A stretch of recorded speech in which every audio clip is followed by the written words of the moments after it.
Hello everyone and welcome back to another video on the channel. Welcome to another episode of Physician Efficiency Series. This is episode 7.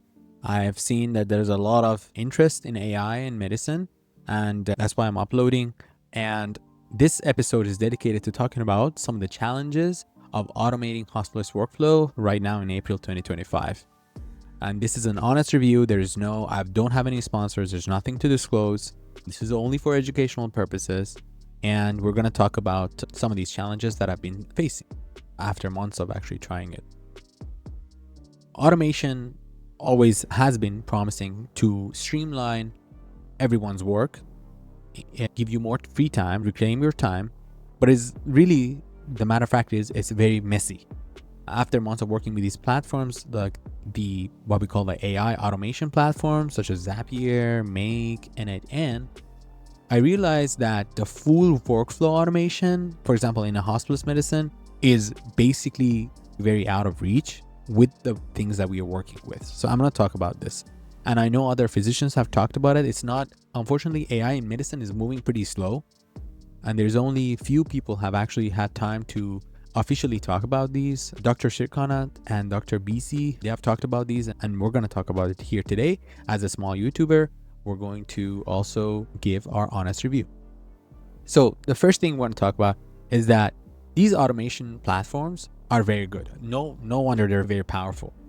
But the catch is that unless you're comfortable with API keys, understanding what those are and how you integrate your different apps together and give access, the webhooks, the notifications that you get, JSON or JavaScript coding, and some other details about this, the learning curve is really steep. If you don't, for me, it took hours and days to, for example, create one 3-step Zap. And I'll just bring that example of a Zap and I'll show you to create an HMP. For example, if you were to create this short Zap right here, let's say whenever you want your workflow to work like this, whenever there's a new file in a folder in your Google Drive, you want that to send a prompt to ChatGPT to use the file information and create a HNP the way you want it, right?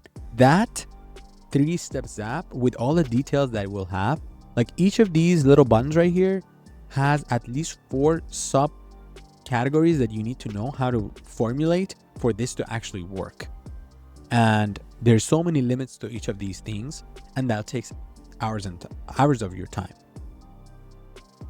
And so that's one of the things, right? So one strategy that can help is to start, and I highly encourage you to do this, actually go on one of these websites, use their pre-built template workflows and edit them with your own tools and just learn how these basic things work, just to be ahead and know how to create them. Now, this would be good for your side business, not just in the hospital and things like that, which we're not ready yet, but you could try to even use it to create a YouTube channel, make posts on your social networks. Nowadays, they do a very basic workflows that actually could be very impactful if you have your own business. So that can work. And there's a lot of videos on YouTube. You can watch those and learn about them. But again, the learning curve is still pretty steep on these. There is app and data limitation. So even when let's say you create this fantastic workflow that I created right there, there's a lot of limits. And I'll tell you, for example, let's say you wanted to do a sample ED transcript that has the HMP and the patient labs and some of the medications. That transcript, if you were to create a file out of that file, could have been like 20 pages of a lot of information and words and characters and spaces. And then let's say you wanted to also get all of the information from the patient's previous admissions, the discharge summaries, all of those will be another 20 pages. These AI models and automation models, they have a limit. They have token restrictions. Every time you, let's say, create an HMP based on all of that data, you will face so many limits. Like it can surpass more than 10,000 tokens. And these apps may be like 2,000, 3,000, max 6,000 tokens. Each of those tokens, more than that, is either not allowed or it becomes very pricey to do that. Maybe right now a workaround would be to only use it for little things, drafts, shorter transcripts, maybe a discharge summary, maybe something that is easier, and then test it out like that, like a sample, do a sample discharge summary and see how it could work. And only use it when it's necessary. So that would be the barrier number there. Then let's talk about integration challenges, which is the most important one. Really, our hospital systems right now, the EHR systems, these are not made to work with modern AI tools. Without the correct APIs, we really, if you were to bridge and you were to try to use these, you would need like clipboard managers, you need to create secure documents and then manually upload, and then you don't even have a HIPAA compliant, and there's not that many HIPAA compliant cloud networks that you can use. It is not very elegant. It's just tough. But I'm not saying that there's still small workarounds and you can still save time doing certain things. But again, it's not very pretty yet. The next thing is the data security and privacy, right? Let's talk about HIPAA and FTCA. So you really need to have it. If you were to have a cloud-based automation, you need to have it encrypted and it needs to be hospital approved. Right now, there's not. So you can't do this unless the hospital is providing it to you. In my practice, I basically only create sample drafts out of these, and I try to use only the HIPAA compliant platforms, and none of the patient information is included. Everything gets de-identified and removed from the site. But doing that itself is time consuming. It's not very easy. So that's another thing. And I was talking about costs, like other than just like the fact that most of these platforms would run that token-based pricing model, they also charge subscriptions monthly and yearly, and it's just it adds up. Let's say if you were to create like 30 patients a day, like a hospitalist, busy hospitalist in a big city, there's no way that you can afford it, but it's going to be a lot of costs. It's just, even if you are able to make that with all of the limitations that we have right now, not very sustainable. You need to limit that automation to only high yield or only things that you really needed and for. So you can't do it on everything. It's just right now we have so many limitations and it needs a lot of a scaling up.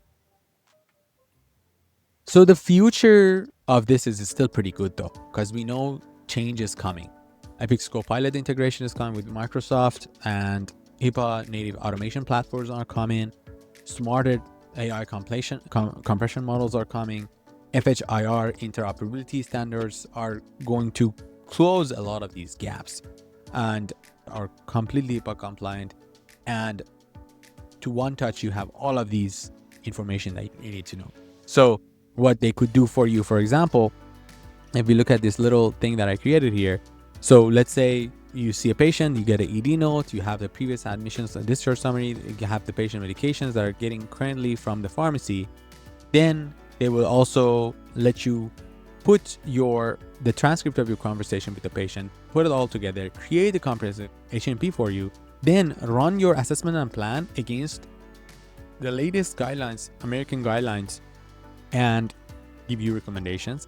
Then they will give you a sample sign out to the next physician about the patient that is coming on, or even give you a text sign out to be sent to the consultants, so the consultants also know what you need, and basically automate the whole process. So imagine how much time you can save and how much better the quality of care will be, and how much time you can now have to focus on the patient and what they need and focus on the human aspect of this all, right? So very important. Right now, hospitalist workflows are not a magic plan yet, but we take these small wins every day and we are waiting for the transformations, and we can continue to practice and build our digital skills and stay ahead of the curve. So I really highly encourage you guys to share your experiences, what workflows you want to automate, what are some of the small wins that you have with current barriers that we have that you can do, what are some things that you're able to do.